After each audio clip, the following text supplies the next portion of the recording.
Hi friends, నేను మీ కరీంనే.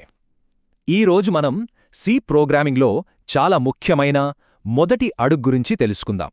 ఇది మీకు క్లియర్గా అర్థమైతే సి నేర్చుకోవడం చాలా ఈజీ అయిపోతుంది, నమ్మండి. సరే, అసలు విషయానికి వద్దాం.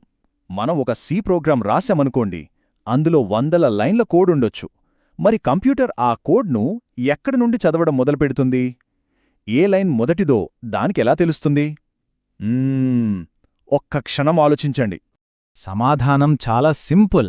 అదే మెయిన్ ఫంక్షన్. ప్రతి సి ప్రోగ్రాంకి ఇది ఒక ఎంట్రీ పాయింట్ లాంటిది. కంప్యూటర్ వేరే ఏ కోడ్ను పట్టించుకోకుండా ముందుగా ఈ మెయిన్ ఫంక్షన్నే వెతుక్కుని అక్కడ్నుంచే తన పని మొదలుపెడుతుంది. దీన్ని ఇంకా సులభంగా అర్థం చేసుకోవాలంటే ఒక కార్ని ఉదాహరణగా తీసుకోండి. కార్కి అన్నీ ఉన్నా ఇంజిన్ స్టార్ట్ చేస్తేనే అది ముందుకు వెళ్తుంది కదా, కరెక్టేనా? అలాగే మన సి ప్రోగ్రాంలో ఎన్ని గొప్ప ఫీచర్లున్నా మెయిన్ అనే ఇంజిన్ స్టార్ట్ అయితేనే ఆ ప్రోగ్రాం పనిచేయడం మొదలవుతుంది. సింపుల్. ఇప్పుడు ఈ స్లైడ్ చూడండి.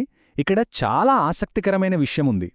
మెయిన్ ఫంక్షన్ ఉంటే ప్రోగ్రాం సక్సెస్ఫుల్గా రన్ అవుతుంది, గ్రీన్ సిగ్నల్ అన్నమాట. కానీ మెయిన్ లేకపోతే ఏమవుతుంది? ప్రోగ్రాం అస్సలు రన్ అవ్వదు. ఎందుకంటే కంప్యూటర్కి ఎక్కడ మొదలుపెట్టాలో తెలియక అదొక ఎర్రర్ చూపిస్తుంది. చూసారా? అందుకే మెయిన్ లేకుండా సి ప్రోగ్రాం లేదు. సరే, థీరీ బాగానే ఉంది కదా, కానీ అసలు కోడ్లో ఈ మెయిన్ ఫంక్షన్ ఎలా కనిపిస్తుందో చూద్దామా? ఇది చూడ్డానికి చాలా సింపుల్గా ఉంటుంది, కానీ చాలా శక్తివంతమైనది. పదండి చూద్దాం. ఇదండి మన మెయిన్ ఫంక్షన్ బేసిక్ స్ట్రక్చర్. ముందుగా ఇంట్ మెయిన్ అని రాసి దాని పక్కన ఈ పారంథసిస్ అంటే హోల్స్ ఉంటాయి. ఆ తర్వాత ఈ రెండు కర్లీ బ్రేసెస్ అంటే బాక్సులు. మధ్యలోనే మనం అసలు మ్యాజిక్ అంతా చేస్తాం. మనం రాసే కోడ్ మొత్తం ఈ బ్రేసెస్ మధ్యలోనే ఒక బాక్స్లో పెట్టినట్టుగా భద్రంగా ఉంటుంది. ఇప్పుడు ఈ కంటైనర్ లోపల ఒక చిన్న కమాండ్ యాడ్ చేద్దాం. చూడండి, ప్రింట్ఎఫ్ హెలో వరల్డ్ అని రాశాను. ప్రింట్ఎఫ్ అంటే ప్రింట్ చెయ్యి అని అర్థం. స్క్రీన్ మీద హెలో వరల్డ్ అనే మెసేజ్ను ప్రింట్ చెయ్యమని మనం కంప్యూటర్కి చెప్తున్నాం, అంతే. ఇక ఫైనల్గా రిటర్న్ 0 అనే లైన్ను యాడ్ చేద్దాం. దీని అర్థమేంటంటే, హే ఆపరేటింగ్ సిస్టమ్, నేను నా పనిని విజయవంతంగా పూర్తి చేశాను, ఎటువంటి సమస్యలు లేవు అని చెప్పడం. ఇదొక మంచి ప్రోగ్రామింగ్ ప్రాక్టీస్, ఒక ప్రో టిప్ అనుకోండి. సరే, ఇప్పటివరకు మనం నేర్చుకున్నది ఒక్కసారి క్విక్గా రివైజ్ చేద్దాం. అసలు ఈ మెయిన్ ఫంక్షన్ ఎందుకంత ముఖ్యం?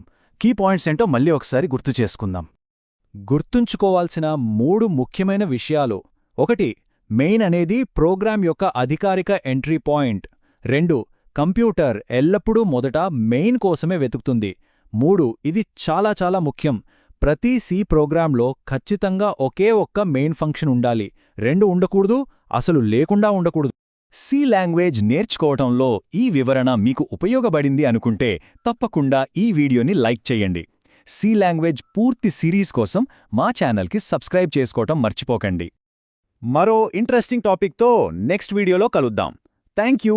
నేను మీ Karim from code with Karim.